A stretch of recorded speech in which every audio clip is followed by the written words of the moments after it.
Part of our City season now on BBC Two. Was this the greatest financial lesson we chose to ignore?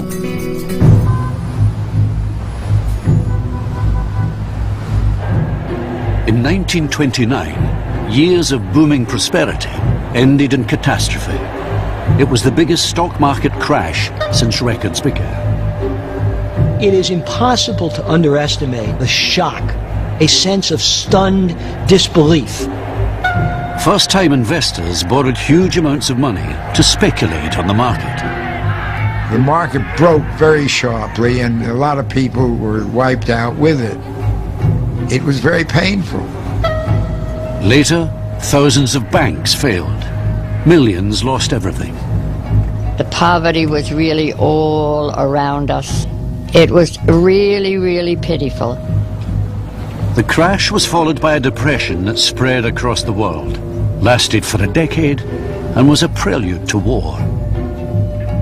This is the story of a financial disaster that we hoped would never happen again.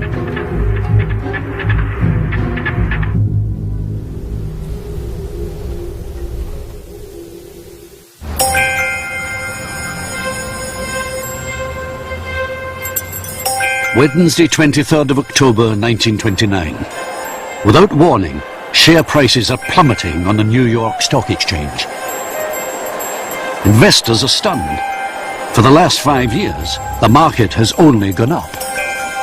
In the space of an hour, a staggering 2.5 million shares are sold. The next day, the downward spiral continues. As people came in to trade stocks on October 24th, there was a sense that maybe something had changed, that there was something different. All of a sudden, there just weren't buyers. People were willing to sell, but there weren't buyers coming forth to buy the stocks. And prices began to fall, $2, $4, $10 a share. It was sort of horrifying. That morning, there were drops on the stock exchange. They were so sharp and so dire, stocks suddenly dropping 10, 20, 30 points at a time, that it's said that there were shrieks and gasps in the gallery of the New York Stock Exchange. People are stunned by what is happening and terrified. Thousands of people begin to gather outside the stock market. 10,000 people. They fill the streets from Broadway to the East River. People wanted to know what was going on. They went there.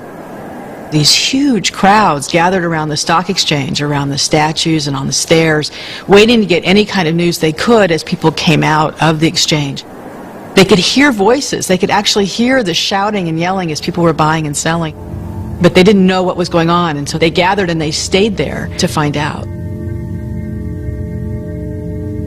Few of the thousands waiting in the crowd appreciated the scale of the disaster that was about to unfold.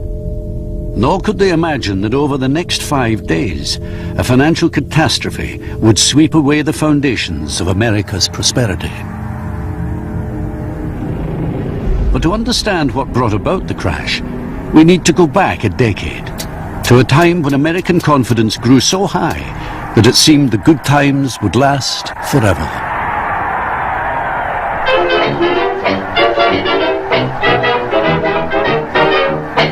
In 1919, the US had emerged victorious from World War I.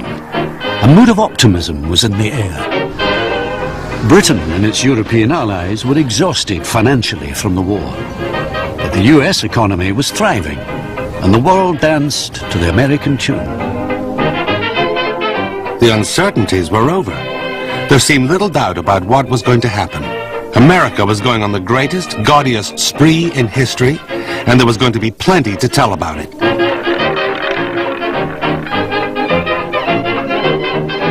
In the 1920s, everyday life was changing.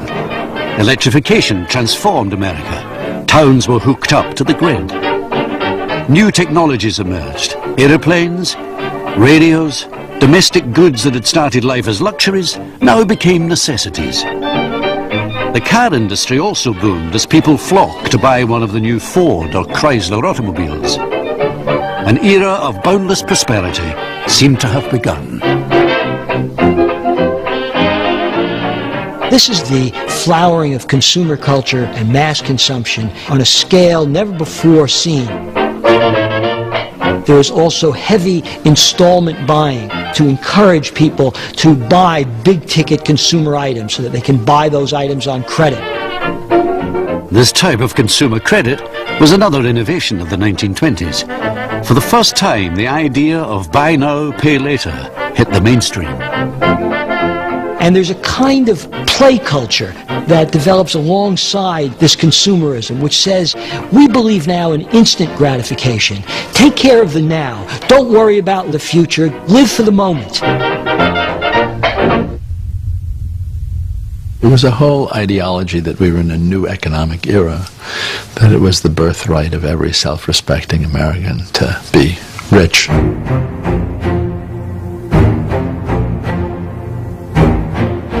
With easy credit and more disposable income, Americans were now looking for new ways to get even richer.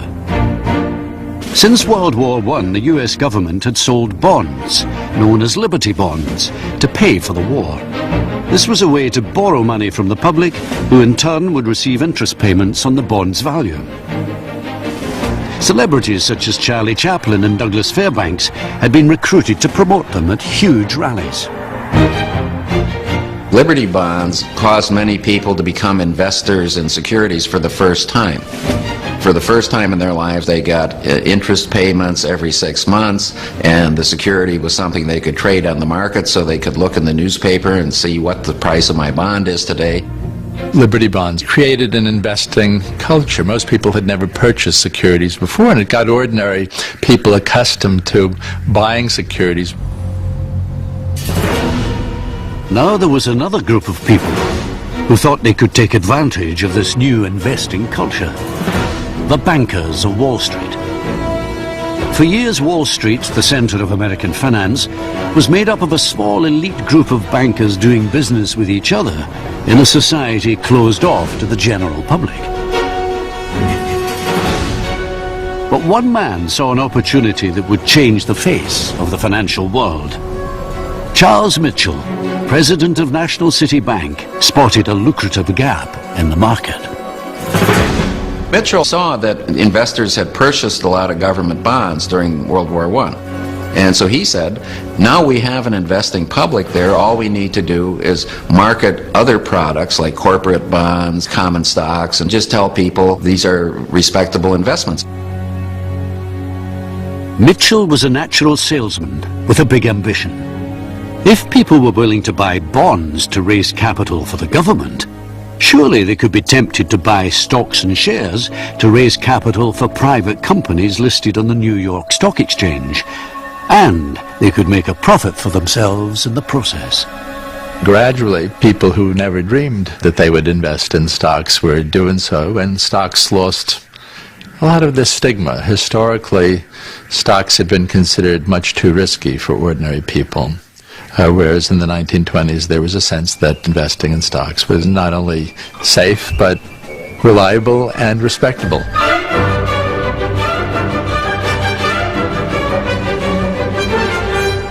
The idea took off, and to exploit this lucrative new market, Mitchell opened brokerage offices all across the country, where people who had the money but not the investment know-how could speculate in stocks and shares. This speculative frenzy embraced all kinds of people, not just professionals. Ordinary people began participating as well in unprecedented numbers all across the country, not just New York City, but in cities, in small towns, all across America. People were in love with the stock market. Technology made it all possible. The latest share prices flashed from Wall Street could be printed out within minutes across America, using telegraphic ticker tape machines. You could find ticker tape in nightclubs, in railroad depots, in beauty parlors, on ocean liners. The market became a pervasive part of America's play culture in the 1920s. I eat, sleep, dream, talk stocks. The only way I believe to make money. It's exciting. I love it. $17,000 profit on $3,500 capital. Not bad. There were wild speculations in all kinds of securities. Movie company stocks, aeronautical stocks, all the auto company stocks. One of the hot stocks of the 1920s was Radio Corporation of America. It was a lot like today's Google. You know, it was cutting-edge technology. They had this idea that you could put radios in cars. Imagine that. The American investing public began to connect the products they were using that were coming from corporate America with the notion that, hey, I might own a share of the company that makes that product that I like.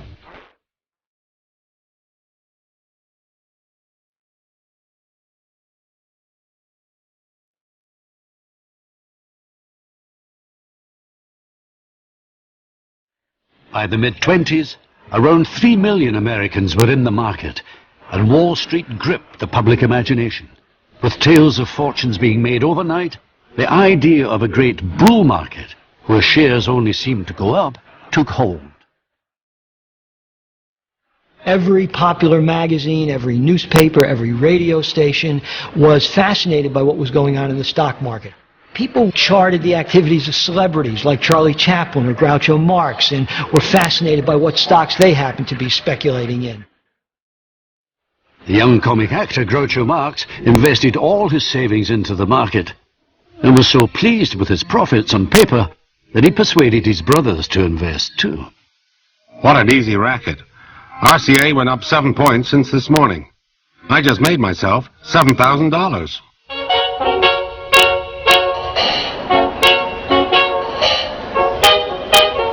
But it wasn't just celebrities becoming speculators. The big Wall Street speculators were becoming celebrities themselves. They were thought of as creative, entrepreneurial, and bringing wealth to America. Joseph Kennedy, father of the future President Kennedy, was one of this new breed of shrewd financial superstar. People were fascinated because some of these men, like Joseph Kennedy, were ordinary folks. They were men from nowhere, and their rapid rise on the market was a kind of inspiration to ordinary folk that might even be possible for them someday. Stories circulated that anyone from bellboys to barbers could make easy money on the market. A shoeshine boy on Wall Street, Pat Bologna was one of those inspired by these tales of rags to riches. Everyone was going to make a fortune. If you lived in New York, the stock market was king. My father was probably about 17 or 18. On a daily basis, he would shine the shoes of literally of the great men of America. People like Joseph Kennedy, executives like Mitchell. He would converse with them and became somewhat of an expert on things like the Federal Reserve and things that you wouldn't think that a shoeshine would be expert on. But he was talking to the great minds of Wall Street every day, all day. And so my father began to invest in the stock market. If the truth be told, I learned how to reading the stock pages.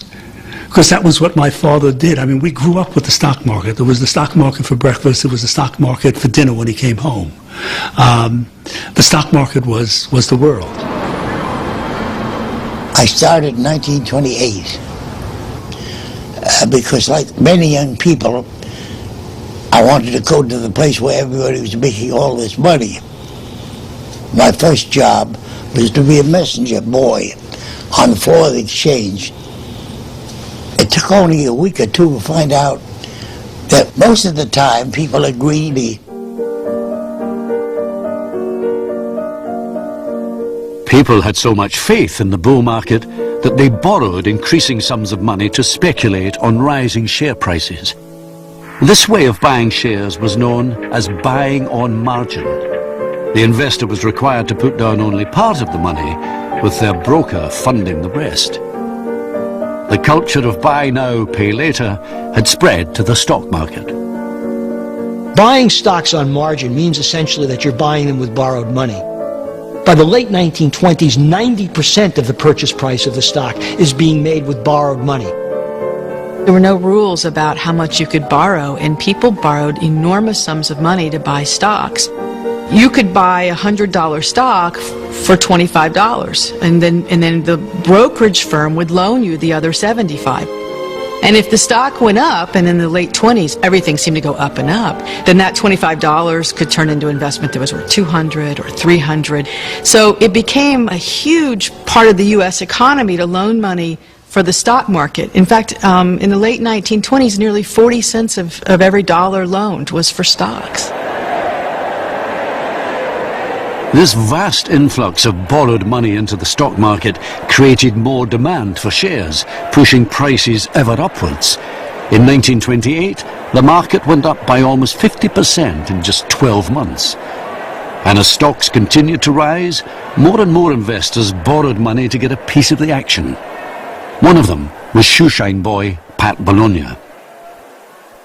My father didn't have a lot of money in the stock market. He told me at the time he had about $6,000 in cash. But remember, $6,000 in cash translated into a lot of stock because in those years you only had to put 10% down for margin. So at $6,000 you could have $60,000 worth of stock.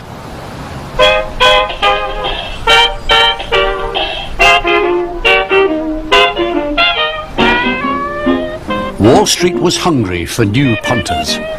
There was one group of would-be investors that the street had always ignored, but whose money it now wanted. Up until the 1920s, women had played a very small role in the stock market. Part of this was simply gender prejudice. They were considered incapable of the kind of cruel sang-froid was necessary if you speculated in the market. But in the 20s, part of the popularization of the stock market included huge numbers of women.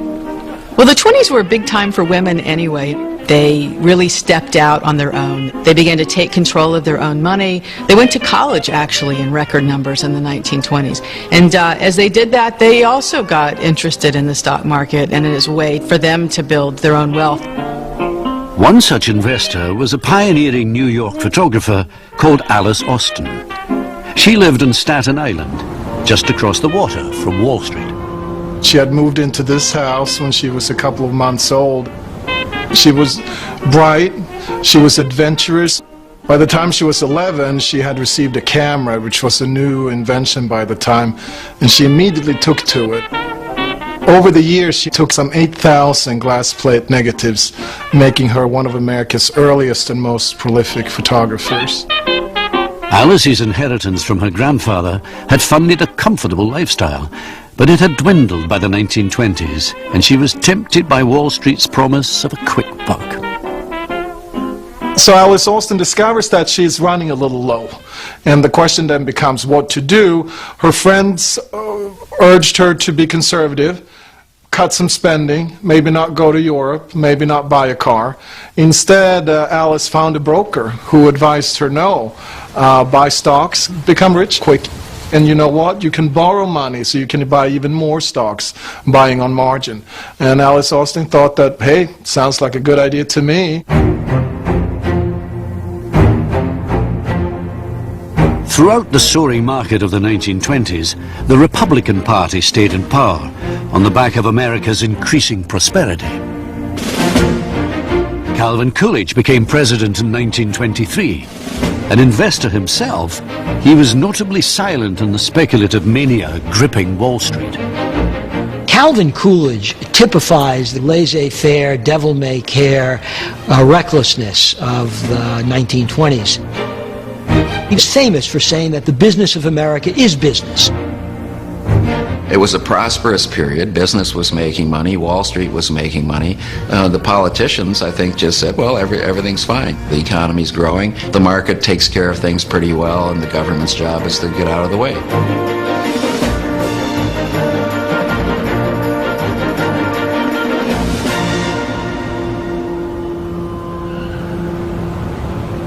During the Coolidge presidency, Wall Street's power continued to grow unchecked.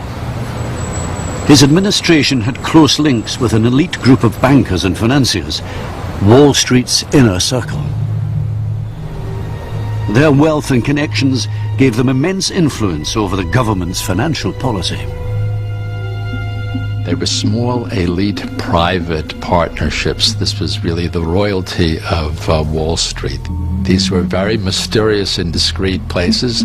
They were small firms with limited capital, but they exercised really an outsized power. The most prestigious of these elite firms was the J.P. Morgan Bank. Strategically located directly opposite the stock exchange, it would play a key role in events to come. As senior partner at J.P. Morgan, Thomas Lamont was the most powerful man on Wall Street. His influence extended well beyond New York. Lamont and the other J.P. Morgan partners spoke regularly with successive presidents. Grandfather was a very, very busy man. He didn't have time, as some grandfathers might do, take his grandson to the baseball game or go fishing and do things like that. Grandfather's lifestyle was certainly a very handsome lifestyle, there's no question about it. He did have his yacht, the Lonnen, which was a 72-foot, very handsome yacht, which he often would cruise down from his house in Palisades, commuting by boat, if you will, down the Hudson River to Wall Street and then walk up to the bank. Under Lamont's leadership, J.P. Morgan steered clear of the worst excesses of the stock market. But the close relationship between elite bankers and politicians helped keep government regulation of Wall Street to a minimum. While amateur speculators were transfixed by the soaring value of their investments, they were hopelessly unaware of how Wall Street really worked. With little government supervision, the market was a law unto itself, and insider dealing was rife. There was a lot of market manipulation going on. It was rampant. There was no disclosure at all to speak of. And when Wall Street was very small and very self-contained, that was probably okay. But as people like you and me began to put our hard-earned money into the market, then it really mattered. The stock market of the 1920s was neither fair nor democratic. It was a big gambling casino, and it was rigged by professional speculators. As smaller investors gambled with their life savings, they failed to realize that the odds were stacked against them. Men like Joseph Kennedy did not make their fortunes by simply picking the right stocks. The truth was that they were cashing in on the naivety of gullible newcomers. A bunch of sharp speculators would get together, and in coordinated fashion, they would start quietly but relentlessly buying an individual stock.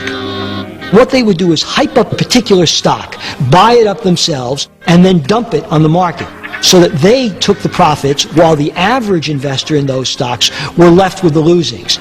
Even some of the elite investment houses on Wall Street were engaged in this type of market manipulation.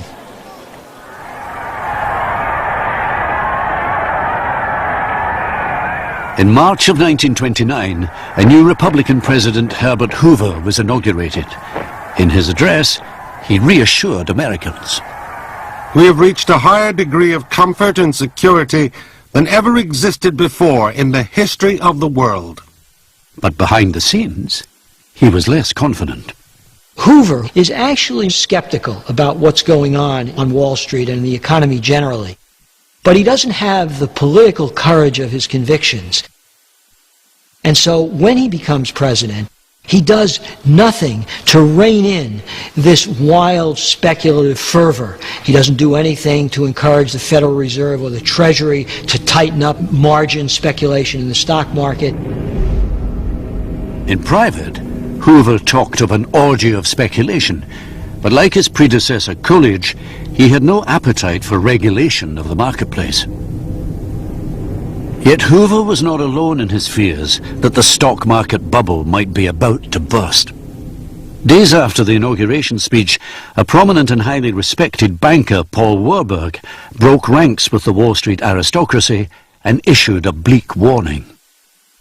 If orgies of unrestrained speculation are permitted to spread too far, the ultimate collapse is certain to bring about a general depression involving the entire country. My great-grandfather issued a warning in March of 1929. He actually used the word a depression, and he was shouted down. I think he was disregarded. He was, a party pooper. I mean, no, everything's fine. Everybody's making money and having a good time at the party. So when there's a good bull market going on, the person who says this might be getting overvalued, you better be careful, he's sort of dismissed. Smiling at me, nothing but little blue skies. Do I see? Bluebird. Warburg's prediction fell on deaf ears, and between May and September 1929, 60 new companies were floated on the New York Stock Exchange, adding more than 100 million shares to the marketplace, fueling the investment bubble. You hear the same things in every bubble. This time is different. It's a different financial world. It's a new financial world. In fact, Groucho Marx went to his broker at some point and said, I just don't understand how these prices just keep going up. And the broker said to him, well, you just have to understand that it's a global economy now. And this was 1928, 1929. Gee, I think I've heard that sometime since then. Some professional speculators sensed that the market was overheating.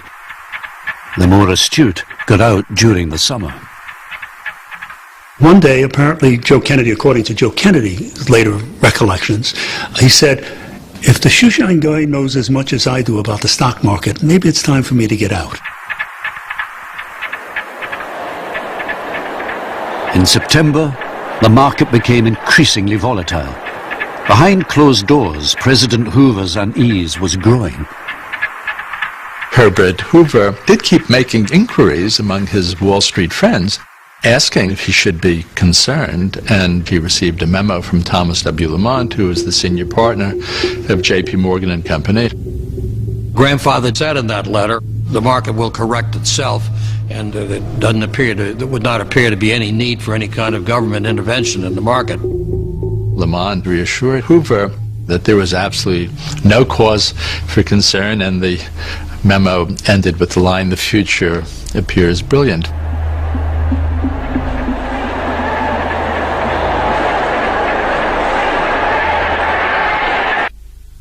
Five days later, the stock market crashed. No one knows what triggered the sudden loss of confidence that happened at the end of Wednesday, 23rd of October. But out of nowhere, a sharp fall in automobile stocks provoked a frantic last hour's trading. Millions of shares were suddenly sold. The next day, the great crash of 1929 began.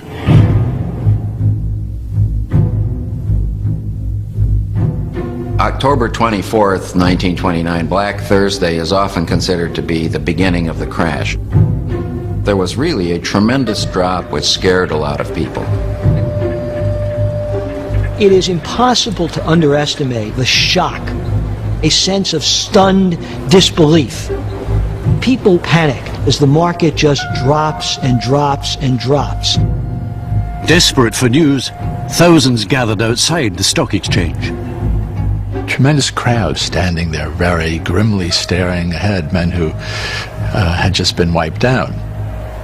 City officials are so alarmed by this that they send 400 mounted police, fearing that there's going to be a kind of Bastille-like invasion of the stock exchange.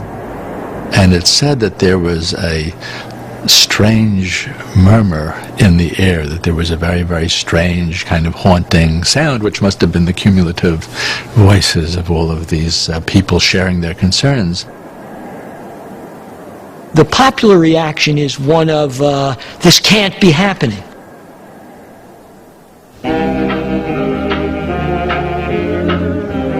A visitor from Britain was there that day too. Winston Churchill had invested much of his own money in the US stock market and had decided to pay a visit. I happened to be walking down Wall Street at the worst moment of the panic, and a perfect stranger who recognized me invited me to enter the gallery of the stock exchange. I expected to see pandemonium, but the spectacle that met my eyes was one of surprising calm and orderliness. The 1,200 members of the stock exchange were walking to and fro like a slow-motion picture of a disturbed ant heap, offering each other enormous blocks of securities at a third of their own prices. Churchill was to lose a fortune in the crash that day. Outside, the crowds continued to wait for news. Rumours were fueling the mounting panic. Once the crash is underway, the real question becomes one of confidence. When you lose all confidence in the economy, good and bad go down together. And so the chief investment elite is at great pains to try to restore that confidence, to convince people that the economy and the stock market is sound. The bankers knew they had to do something to avert a total financial meltdown. A Times journalist watched events unfold. The crowd grew thicker and noisier, and then there was an eddy in the middle of it, and a man in shirt sleeves was pushing his way across the street in the direction of the Morgan offices. This was Charles E. Mitchell, chairman of the National City Bank. He pushed his way into the offices of the House of Morgan, and a little later, we learned what he'd gone for.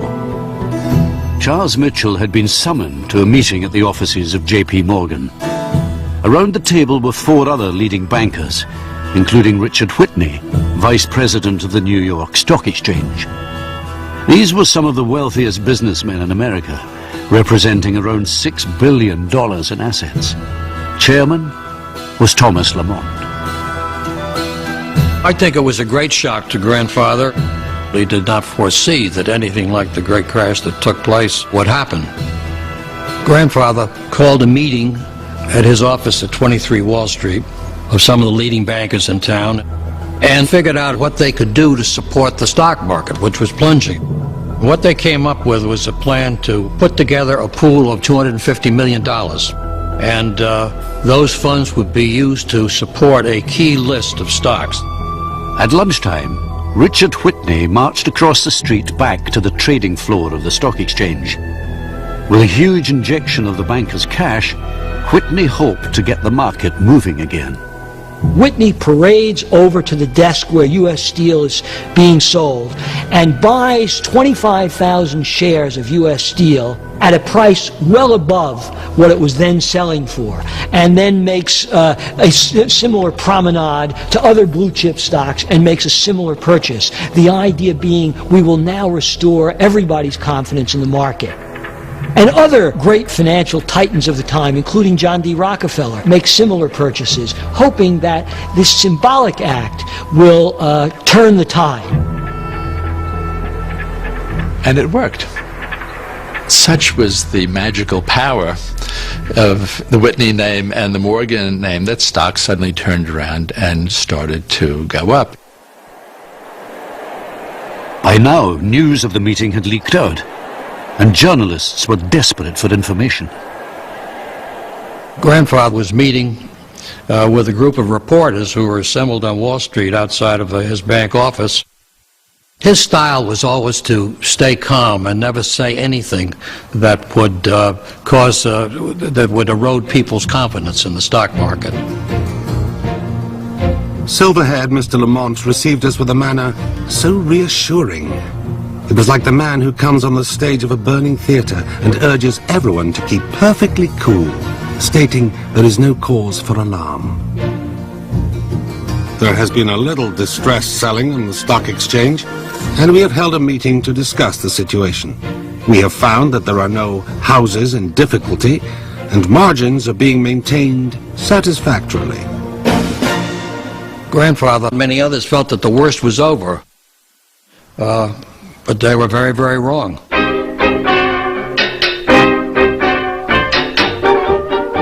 Over the weekend, the bankers' interventions seemed to have worked.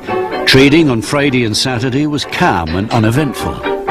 President Hoover also tried to steady nerves by repeating a mantra that has been used during market crashes many times since. The fundamental business of the country, that is production and distribution of commodities, is on a sound and prosperous basis. But in the offices of the financial district, there was total chaos.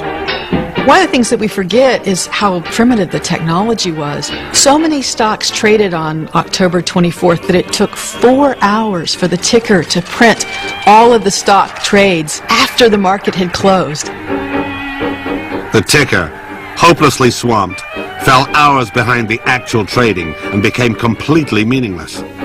All night long, the lights blazed in the windows of the tall office buildings, where margin clerks and bookkeepers struggled with the desperate task of trying to clear one day's business before the next day began. They fainted at their desks. The weary runner fell exhausted on the marble floors of banks and slept.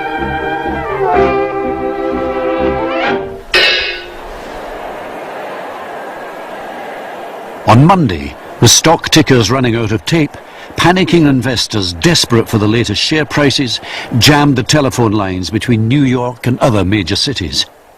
For the first time, many speculators were discovering the downside of easy credit and buying on margin. A fairly significant number of people who were buying stocks in the 1920s were buying it with borrowed money. And of course the wonder of buying stocks with borrowed money is that the gains are tremendously accelerated and magnified on the way up, and then of course on the way down the entire machinery is thrown into reverse and the losses are also magnified. All these people who had borrowed to buy stock now had to put up more collateral. And this was something that had not happened as the market had gone up and up. You've got $25 down for a $100 stock, but now the stock has dropped. So what happened is the brokerages that had made all these loans got very concerned that the loans wouldn't be paid back. People got calls to bring in more cash or their stocks would be sold. Account needs $600. Unless this amount received before 1 p.m. Tuesday, will sell all securities in your account. Consider this notice to that effect. And that's a difficult thing to do. Some people didn't have additional cash to bring in, or they took them some time perhaps to do it, but the brokers were very uneasy. They couldn't wait. And so Monday, the market begins to fall even at a steeper rate than it fell on Thursday. In fact, this would turn out to be one of the very worst days ever in the history of the United States stock market. 1929, when the stock market crashed, I was a very young lady, just 7 years old. However, I do remember bits and pieces of that day very clearly in my memory. We didn't have many means of communication.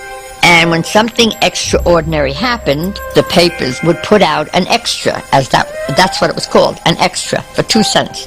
And the little boys in their little pea caps would come running through the streets screaming, "Extra, extra, read all about it." And invariably somebody in the house would go down and buy a daily for 2 cents, and then we would know what happened. And that's how we found out about the crash. At the time, Vera was with a family friend. But news came that the friend's aunt had lost everything.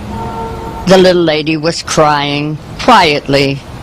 She was crying quietly and wringing her hands and walking from room to room to room. So that was my actual memory of that day.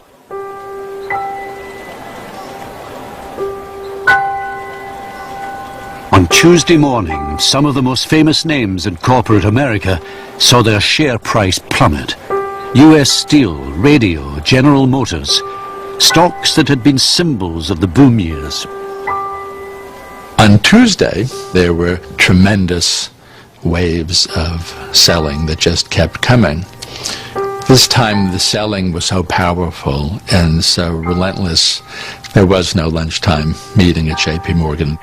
Clearly the volume of the sales overwhelmed any possibility of the bankers trying to stem the tide.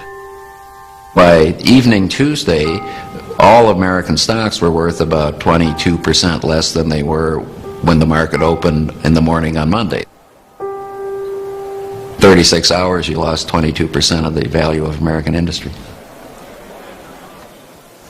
Hoover was president, and he and Andrew Mellon, the Secretary of the Treasury, were way to the right and felt that it was not the government's job to interfere with this. They believed in pure, unfettered capitalism, and so they did very little or nothing to alleviate the crash. They said it'll solve itself. The market broke very sharply, and a lot of people were wiped out with it. It was very painful. Almost everybody lost money, as has happened now. Oh, the market's not so good today. Your stocks look kinda sick. In fact, they all drop down a point each time the tickers tick. It's estimated that by the end of these 5 days trading, $25 billion worth of personal wealth had simply disappeared. The stock market continues to sag without end. Have orders in to sell everything.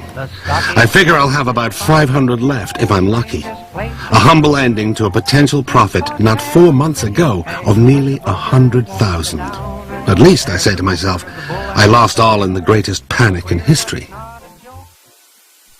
I was very lucky.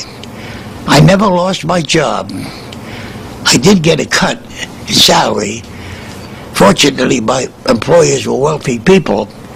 And when they told me about this, they said, why are you smiling? I said, I thought you were going to fire me. Those who could afford to faced their losses with black humor. I am one of the lambs that Wall Street has shorn. When I was a little girl, a patron of art left me $1 million for my musical education. But I thought I couldn't live on the income from $1 million. So I asked all my rich friends for tips on the market. They gave them to me, and I lost my million. Now the only thing I have left is this chinchilla coat of mine. From now on, my hands are off the ticker and on the piano keys. But if you're lucky enough to have $1 million, hold everything and don't play the market. Another performer who had gambled and lost was Groucho Marx. His reckless speculation cost him everything he'd earned. The fate of Alice Austin, the photographer from Staten Island, was also typical of those who had been lured into the market without realizing the risks. Basically, she loses everything. In 2930, her account is wiped out, and it comes as a shock for Alice Austin, and I don't think she believes it. Like a lot of people, you just can't believe it. And she thinks all I have to do is to wait a little bit and the market will come back. And she continued living as if she was rich. And Alice Austin mortgaged her house, not to pay her bills, but because she once again wanted to take a fancy trip to Europe. My father lost everything. He was losing everything, but he was 22. He took it magnanimously. You know, when you're 22, it isn't as dramatic. The people around him who were, established people in their 50s and 60s and were losing their life savings were in an absolute panic. Not everyone coped with their losses. Although the number of suicides has been exaggerated, to some it seemed the only way out. I know that people read about the stories on Wall Street of people opening the windows in their offices and jumping out. That actually happened. That isn't an urban legend. People did commit suicide. People who had worked 30 and 40 years on Wall Street and had amassed fortunes within a period of days lost everything. I'm sorry I was unable to return the 2 books until now. The conditions down in the financial neighborhood have been such as to keep us working. Yesterday, a woman jumped from the roof of our building, 44 floors, right past our window. I saw her body lying in the street, and the sight was so harrowing that I became half sick.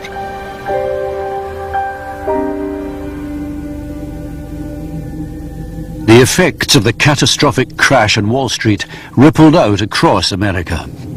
Even those who had never owned shares and who had never benefited from the stock market boom became victims too. The crash had undermined Americans' faith in their fragile banking system, made up of thousands of small-town banks that lacked the size or reputation to convince customers that their money was safe. As confidence in the economy sank further, a domino effect began. In 1931, over 2,000 banks failed. After the crash, the banks closed. That, I think, affected us a little more seriously, us, meaning us, the people of my stature. Many people had money in the bank, little bit of money, a couple of $100, you know, $1,000 maybe. There was no infrastructure then. There was no Federal Deposit Insurance Corporation to guarantee people's deposits. There was no way to back up the banks. So if the banks had made bad choices, you as a depositor paid for it. You went to go get your money, it wasn't there. And then people would hear that the bank down the street wasn't good, and they worried about their own bank, and then that would cause a run on their bank. And it became a terrible, vicious cycle. And something like 3,000 banks closed in the following couple of years after that. The whole financial system then seemed not just unstable, but worthless. After that, when people saved money, they were very leery of banks, and money went under the mattress.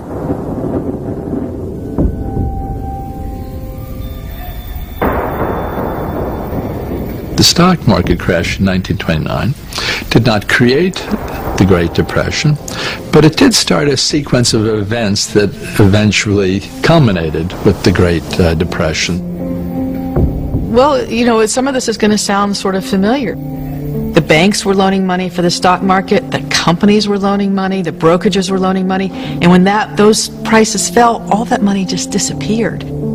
Almost immediately, companies began to feel the pinch of not having the capital and of having lost money, and they began to lay off people, to let people go, to shut down production. There were mass bankruptcies. There was a liquidity crisis of exactly the same kind we have today. That is to say, all kinds of businesses could no longer get loans to keep themselves afloat, even if those businesses were entirely solvent. They couldn't get the kind of short-term commercial credit to pay their workers, to buy new inventory, to pay their suppliers. And so they began going bankrupt. And as they went bankrupt, they laid people off. And as they laid people off, demand fell. And this is what does traumatic damage to the whole society, so traumatic that it's second only to the Civil War in American memory as a tragic moment in American history.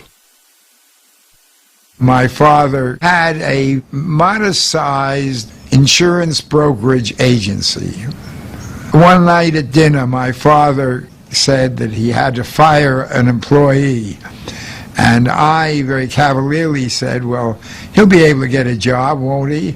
And my father said, no. He's an older man who isn't very capable, and I don't think he can. And at that point, my father burst into tears. It was the first time I had ever seen my father cry.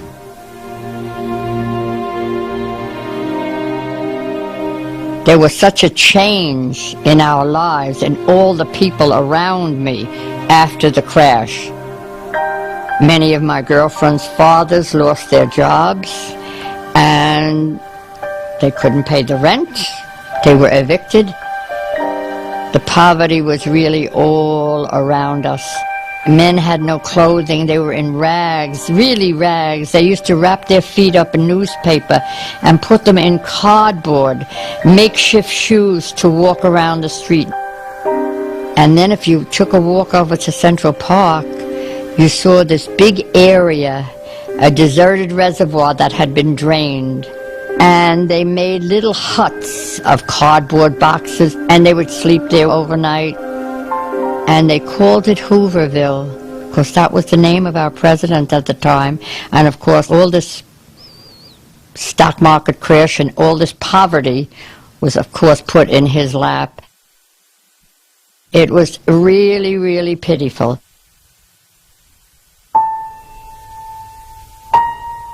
Like many others, the photographer Alice Austen struggled to keep up mortgage payments as the Great Depression took hold.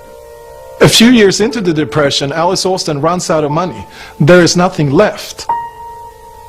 She's out of her house. They take her to a poorhouse, and it's a poorhouse out of a Dickens novel, and she lingers there for a couple of years.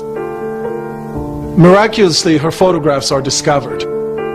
A few of her photos are sold to Time and Life magazine, and that earns her enough money to move out of the poorhouse and into a decent retirement home.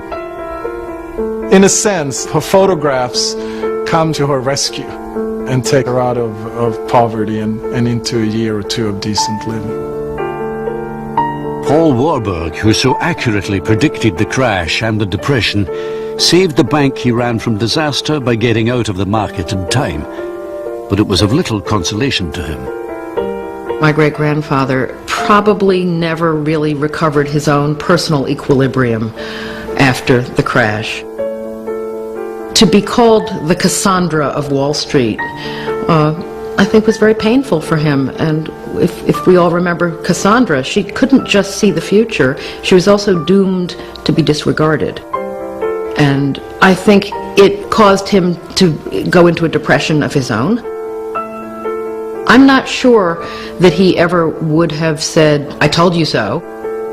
I think he felt that it was really tragic that this worldwide depression could have been averted or headed off, or at least it didn't have to crash so hard. And I think it probably led to his early death. When he died, it was the last year of Hoover's presidency, and there was no end in sight.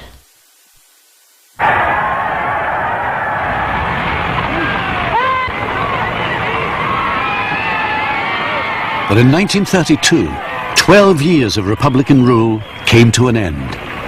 I, Franklin Delano Roosevelt, do solemnly swear that I will faithfully execute the office of President of the United States. Democrat Franklin Roosevelt was elected president in a landslide victory. His first task was to restore confidence. The only thing we have to fear is fear itself. Seen as a savior, Roosevelt promised a new deal for the American people and to regulate the financial system. There must be a strict supervision of all banking and credit and investment. There must be an end to speculation with other people's money. The new president acted quickly. He guaranteed bank deposits and introduced laws forcing bankers to operate under strict government supervision.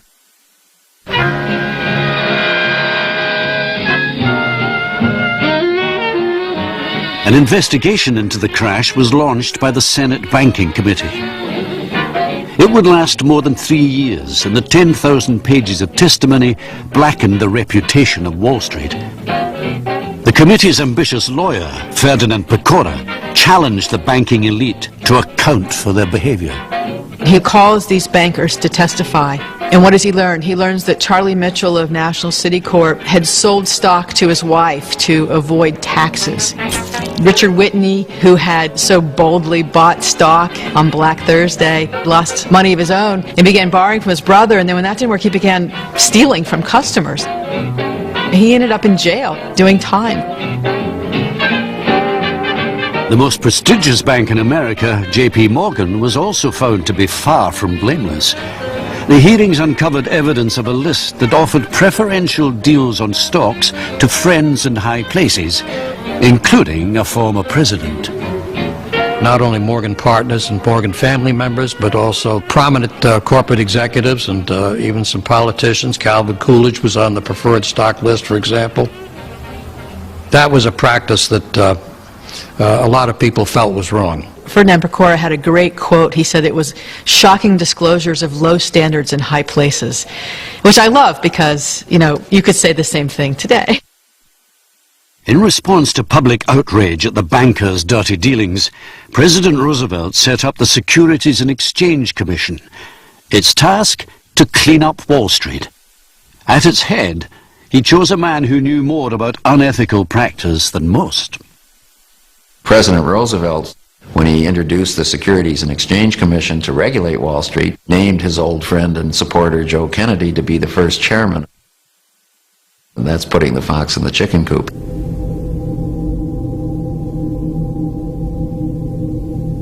Although Roosevelt restored confidence in the banking system, The Great Depression would last until the outbreak of World War II.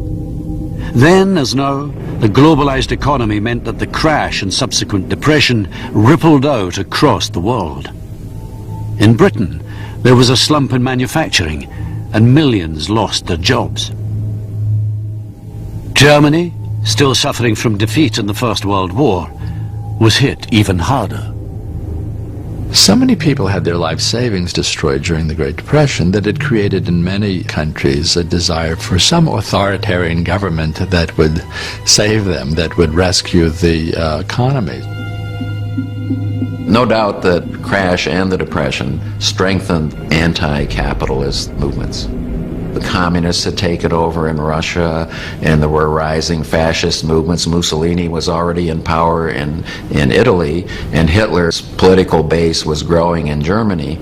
And when American-style free market capitalism suffered from this Wall Street crash followed by a depression, it just strengthened those people who wanted to say, there's a better way.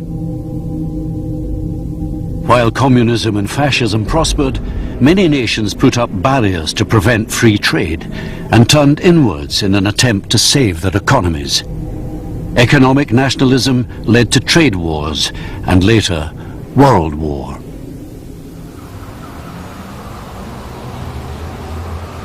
"80 years on, those who remember the bubble of the 20s and the crash that followed feel that they have seen it all before.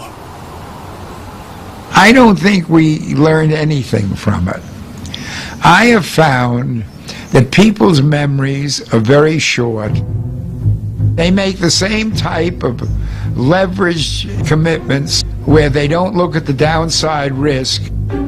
You have a lot of cheap credit in the 1920s. Now we've had cheap credit and people have speculated in houses, and now the housing bubble has collapsed. You have a heavily leveraged American consumer. He's in debt up to his eyeballs, and he can't sustain that debt. The subprime mortgage crisis is a symptom of that. In the 80s and 90s, faith in the free market had revived, and as optimism returned, many of the financial regulations which Roosevelt had introduced were felt to be outdated and were slowly dismantled. Yet again, a lightly regulated market allowed speculation to grow unchecked. We are now reaping the whirlwind of that deregulation, and in that sense we're in exactly the same position as people were in 1929 when the government turned a blind eye to what was going on in the financial world. What I do hope and I do think is that the government has learned its lessons and is trying to take steps that are much more active and much more aggressive than what was taken in the 30s to try and stem the pain and stem the decline.